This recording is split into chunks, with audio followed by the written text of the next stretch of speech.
Jessore board online ক্লাসরুমের পক্ষ থেকে ছাত্রছাত্রীদেরকে আন্তরিক সালাম, অভিনন্দন এবং ভালোবাসা। প্রিয়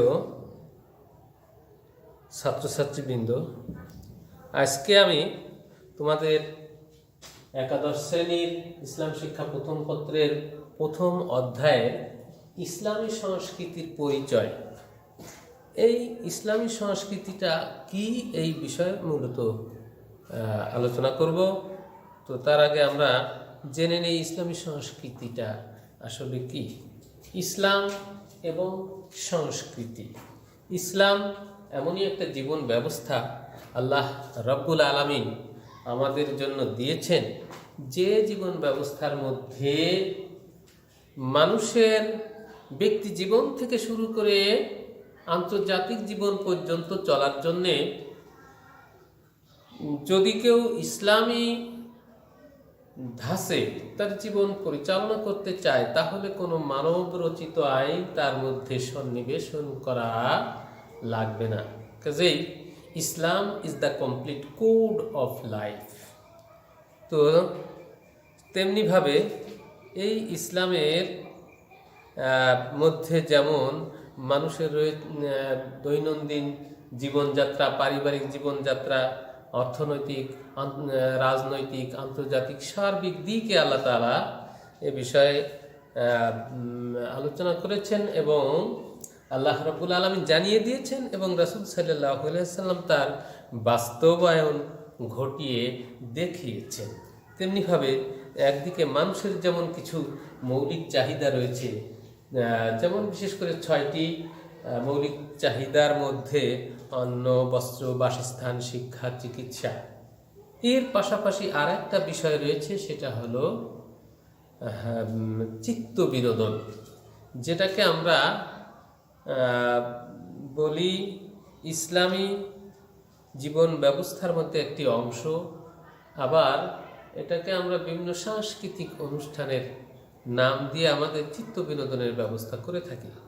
তেমনিভাবে ইসলাম এই চিত্ত বিনোদনের জন্যেও একটা ব্যবস্থা রেখেছেন, সেটা হতে হবে পরিশীলিত, পরিমার্জিত।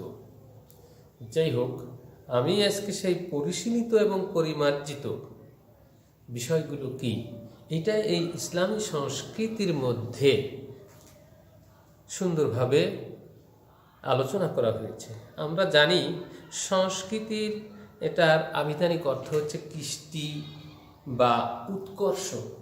কৃষ্টি, যেটা ইংরেজিতে একটা প্রতিশব্দ আসে যে কালচার, কিন্তু আরও কয়েকটা অর্থ আমরা এই শব্দের দেখতে পাই, যেমন পরিশীলিত, রুচি সমৃদ্ধ, মার্জিত জীবন বোধ ও জীবন আচরণ, যেটা হচ্ছে এগুলো সবই কিন্তু সংস্কৃতির আওতায় পড়ে।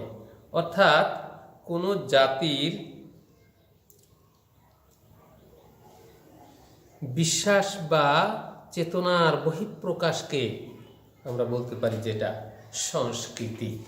তেমনিভাবে ইসলাম অনুমোদিত এবং ইসলাম নির্দেশিত মুসলিম জাহানের জীবন পদ্ধতি হচ্ছে ইসলামী সংস্কৃতি।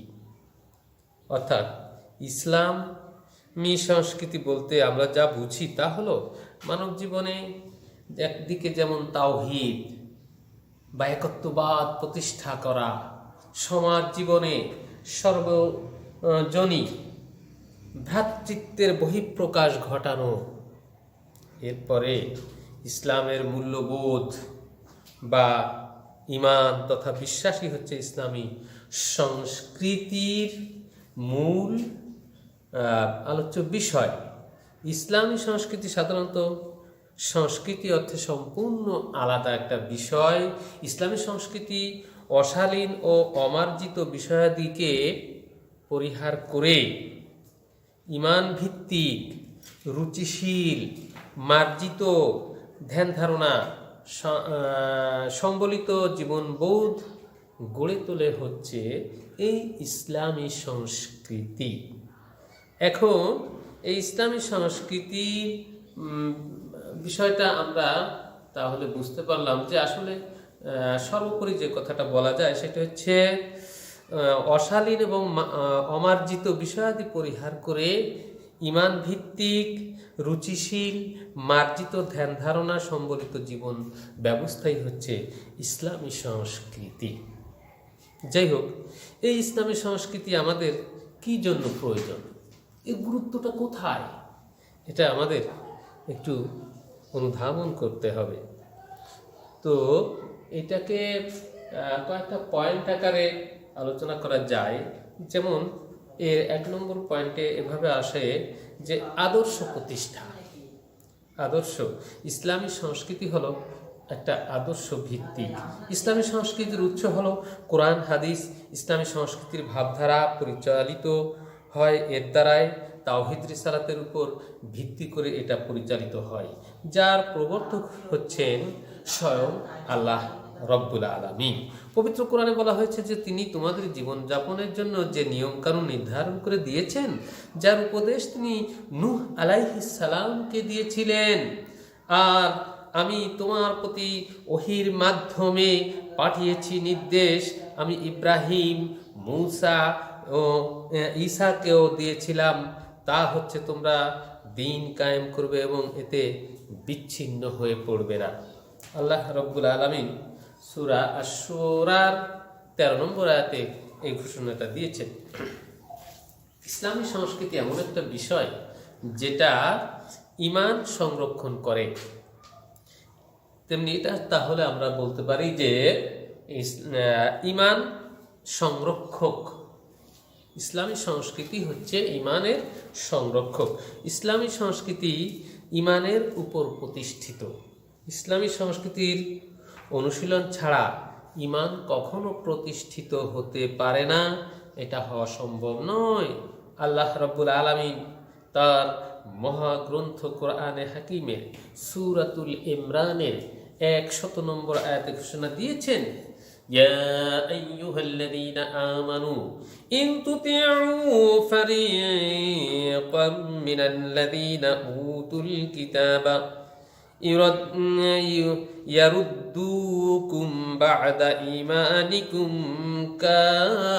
কাফিরিন।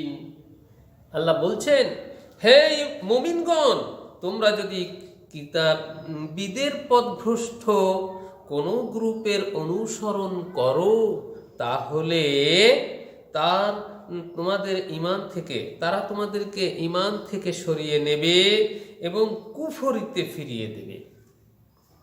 এই কথাটা আল্লাহ তাআলা সূরা আলে ইমরানের 100 নম্বর আয়াতে ঘোষণা দিয়েছেন। অবশ্য এই ইসলামী সংস্কৃতি আর একটা বিষয় হচ্ছে যে এটা ইসলাম প্রতিষ্ঠার জন্যে এটা কাজ করে থাকে। কাজেই ইসলাম প্রতিষ্ঠায় এই ইসলামী সংস্কৃতির একটা বিরাট গুরুত্ব উপলব্ধি করা যায়।